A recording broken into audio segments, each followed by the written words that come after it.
dovolíte, ja pozvem tých, ktorí vám prišli zagratulovať. Ako prvého pozývam predsedu strany Smer sociálna demokracia a predsedu vlády Slovenskej republiky.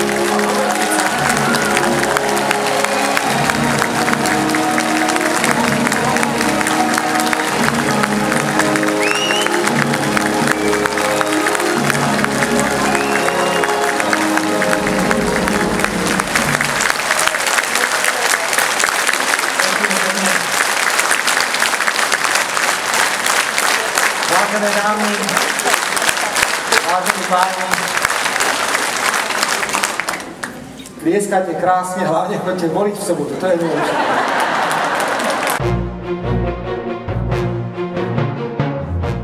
Je to múdry človek a ja mám pocit, že pre ľudí pracuje a ja si ho vážim skutočne, lebo je to jeden vzdelaný, rozhľadaný na úrovni človek.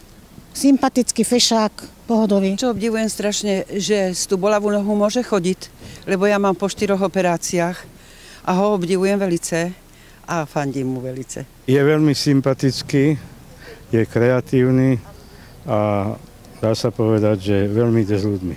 Je čestný. Pri nás veľa urobil. A my si ho vážime len za to, že myslí na dôchodcov. Lebo my sme na tom veľmi biedne. Že je poriadku milovný, že čo povie, to za tým stojí a že ho budeme voliť všetci. Jeho rozvahu, jeho sociálny rozmer a jeho pravdovravnosť. Akú odvahu. Chudák musí trpeť. Som to zbadal sám na sebe. Odvahu, múdrosť a štátnosť. No, že je hlavne mladý, pekný. A čo ešte? Mladý človek je reprezentatívny a jeho manželka. Že je sympatický a vie, o čom hovorí. A dúfame, že aj keď by sa mu to podarilo, čo mu držíme palce, že asi aj to, čo hovorí, to aj bude plniť. A držíme mu palce, nech žije Fico. Áno, je to to, že Fico je jeden človek, ktorý sa zastáva nás dôchodcov. Otvorený, dobrý a hotovo. No, mladosť, múdrosť a šikovnosť. Proste, že je ze Slovenskom, je pre dôchodcov, je pre všetkých. Len aby si to každý vážil, a chce Slovensko ozaj dobre. No, tak si myslím, že vie ovplyvniť ľudí. A myslím, že aj k ženám je taký akože láskavý.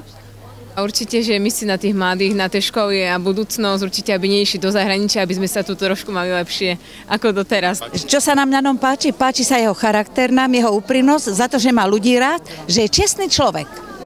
Jeho skromnosť, úprimnosť a pravdovravnosť. Jeden z najlepších politikov, čo sme do Štúku mali. Že je úprimný a potom, že je taký ľudský a to je asi všetko.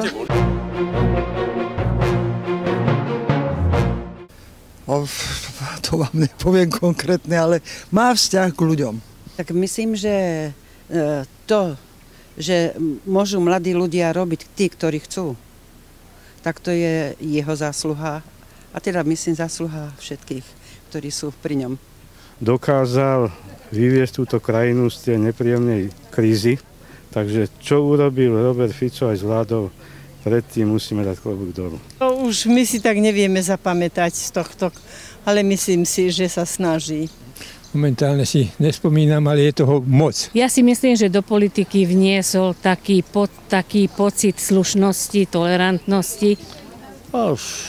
To, že aj to je dosť obdivuhodné, že má takéto nervy. Zlepšil sociálne pomery, aspoň pre nás dôchodcov. Má viacej tých dobrých vecí, jak horších. Je toho dosť. Rozmýšľa trošku. No, dosť toho splnil, lebo mal to predsa také dosť ťažké, keď to prevzal. Lepšia tá zamestnanosť tu. Aj to súdnictvo by som povedala, že je to kúsok lepšie. Čo by som vám také vedela povedať o ňom? Teraz ma to tak rýchlo nenapadá. Hľadá pre ľudí prácu, zháňa tu investorov. No tak pre nás dôchodcov zlepšil, medziľudské vzťahy zlepšil a snažil sa zlepšiť aj nezamestnanosť. Na základe teda zahraničných investícií, pokiaľ bolo možné. V rámci tej krízy urobil toho veľa. Že štadióny vybudoval, tak preto asi taký má aj známosti v zahraničí a to je asi tak všetko, čo o ňom viem v podstate.